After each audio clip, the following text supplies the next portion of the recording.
때는 조선시대 제14대 임금 선조의 아들 중에는 희대의 사이코패스 연쇄살인마가 있었으니 그는 바로 6번째 왕자 순화군이었습니다.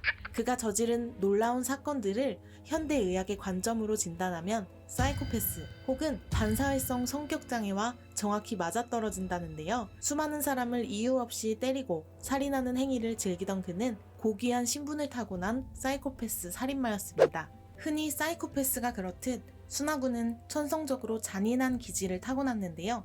유년기부터 새나 짐승을 잡고 노는 것에서 그치지 않고 반드시 잔인하게 해를 가해야만 만족하던 그였습니다. 동물학대는 그 수법이 잔혹해서 이것을 목격하는 것만으로도 사람이 받는 심리적 충격이 상당한데요. 전문가들 역시 이런 동물학대의 잔혹성이 인간을 향한 가학 심리로 이어진다고 경고합니다. 특히 흉악범이나 사이코패스들의 과거를 추적하면 공교롭게도 어린 시절에 동물을 학대한 경험을 가진 경우가 많다고 하는데요. 순화군 역시 이런 전조 증상을 가지고 있었던 거였죠. 그가 본격적으로 막장을 찍은 것은 임진왜란 이후부터였습니다. 1592년 순화군 나이가 13살 되던 해에 터진 전쟁에서 그는 형 임해군과 함께 함경도에 주둔하게 되는데요. 나라가 망할 지경인 위기 상황 속에서 백성들을 독려하지는 못할 망정 그는 왕자라는 신분을 내세우며 함경도민들에게 온갖 행패를 부립니다. 안 그래도 전쟁 때문에 극심한 고통을 받고 있던 사람들은 결국 두 왕자를 왜군의 볼모로 넘길 지경에 이릅니다. 평생 편하게 살아온 왕자는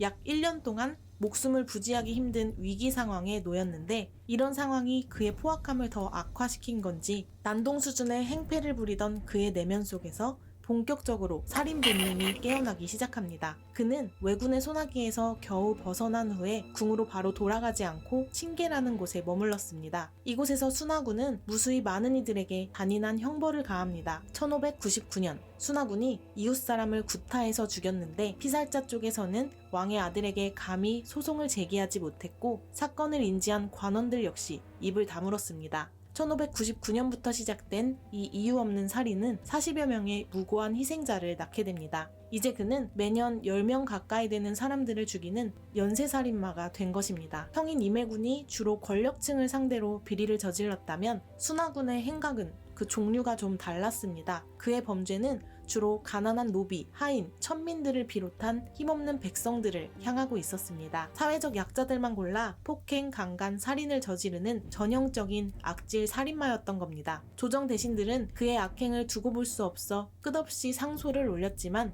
선조는 자식의 잘못은 부모 탓이라며 그를 내버려 둡니다. 이러니 순화군이 더 기고만장해질 수밖에 없었죠. 궁으로 돌아온 순화군은 이제 단순한 망나니 왕자가 아니라 재미로 사람을 때려 죽이는 학살범이 되어 있었습니다. 브레이크 없는 순화군이 결국 레전드 사건을 터뜨립니다. 때는 선조의 첫째 부인인 의인왕후 박씨가 사망하여 장례식을 치르는 상황이었는데요. 대낮에 그녀를 모시던 궁녀를 강제로 끌고 가서 의인왕후의 관이 모셔져 있던 빈전 옆에서 겁탈을 한 것입니다. 궁에서 궁녀를 겁탈했다는 것은 왕의 여자, 아버지의 여자를 겁탈했다는 의미였고 부모의 장례를 치르는 도중에 이런 범간을 저지른 것은 가뜩이나 당시 보수적인 유교국가였던 조선에선 더더욱 용서받기 힘든 폐륜 중의 폐륜이었습니다. 이 사건으로 순화군은 왕실조차 포기한 살인마로 전락합니다. 법으로 따지면 순화군은 사형을 받아야 마땅했으나 선조는 유독 조선왕조 임금들 중 강인함이 부족한 왕이었습니다. 선조는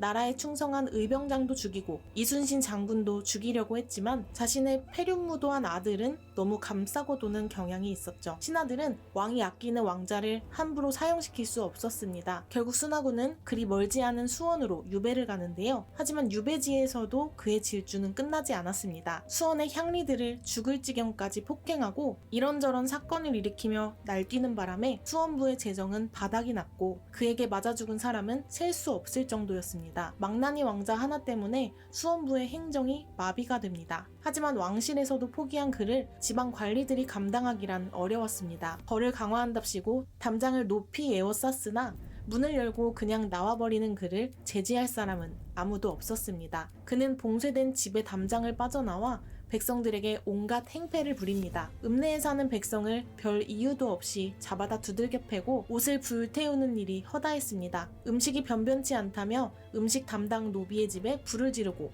여자 노비의 옷을 벗겨 밤새 매질을 하기도 합니다. 공포에 휩싸인 수원의 백성들은 순화군을 피해 앞다투어 고을을 떠납니다. 그러다 순화군이 충격적인 사건을 일으키는데요. 1601년 마을의 장석을 씨라는 사람이 집에 무녀를 불러서 병을 쫓아내는 굿을 하고 있었습니다. 이때 술에 취한 순화군이 장석을 씨의 집 앞을 지나갑니다. 그는 소란스러운 이 집을 그냥 지나치지 않았습니다. 갑자기 집 안에 벌컥 들어간 이 망나니 왕자는 무녀와 장석을 씨의 윗니와 아랫니를 작은 쇠뭉치로 때려서 깨버리고 또 집게를 이로 잡아서 뽑아버립니다. 천민과 백성 신분이라 제대로 저항도 못하던 둘은 비참한 결과를 맞이하고 말았는데요. 결국 무녀가 피에 목구멍이 차서 숨을 못 쉬다가 즉사했고 장석을 씨 역시 다음날 사망했을 것으로 추정됩니다. 결국 선조는 순화군을 다시 서울로 불러들였고 국가에 의해 자신의 거주지에 감금되는 형벌인 가택연금을 시키는데요. 세상에 무서울 것이 없는 순화군은